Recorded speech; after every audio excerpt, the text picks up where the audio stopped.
Nous allons étudier ici l'intérêt de l'indicateur gramme de CO2 par passager kilomètre, ou l'indicateur général passager kilomètre, par rapport à un indicateur plus couramment utilisé qui est la consommation au 100 km d'un véhicule, donc la consommation au kilomètre, et son corrélaire, les grammes de CO2 par kilomètre. Alors notez qu'on peut ici indistinctement utiliser l'indicateur passager kilomètre ou voyageur kilomètre ou personne kilomètre, c'est exactement la même chose. Donc, pourquoi utiliser dans le dispositif objectif CO2 du programme EVE, pourquoi utiliser l'indicateur passager kilomètre? Prenons l'exemple d'un véhicule, d'un autobus qui va consommer 25 litres sur 100 km et durant ce trajet, il transporte 2 passagers.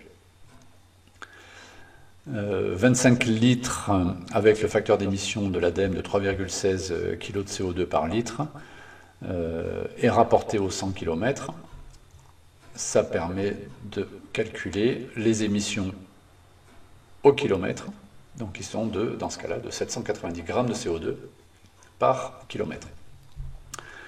Prenons un deuxième véhicule, le même véhicule, mais qui lui, sur le même trajet, transporte 15 passagers.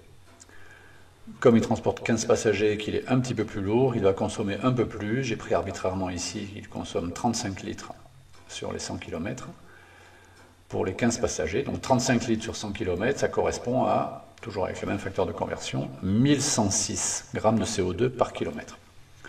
Donc on voit en comparant l'un avec l'autre ici, que le véhicule 2 émet plus de gaz à effet de serre que le véhicule 1, puisqu'il consomme plus que le véhicule 1, puisqu'il est plus chargé que le véhicule 1. Donc, avec l'indicateur grammes de CO2 par kilomètre, ou consommation au kilomètre, on se dit que le véhicule 1 est plus vertueux que le véhicule 2, puisqu'il consomme moins et émet moins de gaz à effet de serre. En revanche, si on prend en compte l'indicateur passager-kilomètre, grammes de CO2 par passager-kilomètre, on calcule, donc dans le premier cas, on est toujours à 25 litres sur nos 100 km, mais comme il y a 2 passagers, c'est 25 litres pour 200 passagers-kilomètres.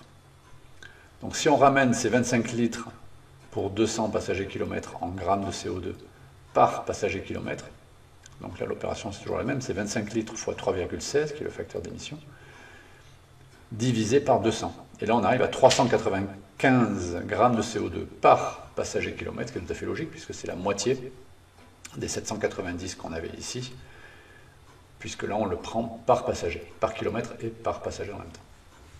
Si on prend le deuxième véhicule, les calculs nous montrent qu'on est toujours donc à 35 litres, mais cette fois-ci pour 1500 passagers-kilomètres. 1500, c'est 15 passagers fois 100 km.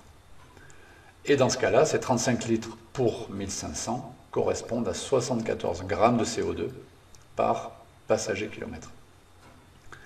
Et dans ce cas, on voit que c'est le véhicule 1 qui émet plus de gaz à effet de serre que le véhicule 2, notamment parce qu'il est beaucoup moins chargé, beaucoup moins optimisé, et donc c'est le véhicule 2 qui est plus vertueux en termes d'émissions unitaires sur cet indicateur-là que le véhicule 1. D'où l'intérêt ici, effectivement, de travailler, dans ce genre de cas, de travailler sur un indicateur qui est les émissions par passager-kilomètre, ce qui permet de valoriser le chargement des véhicules et le taux d'optimisation, le taux de chargement des véhicules sur chaque trajet parcouru.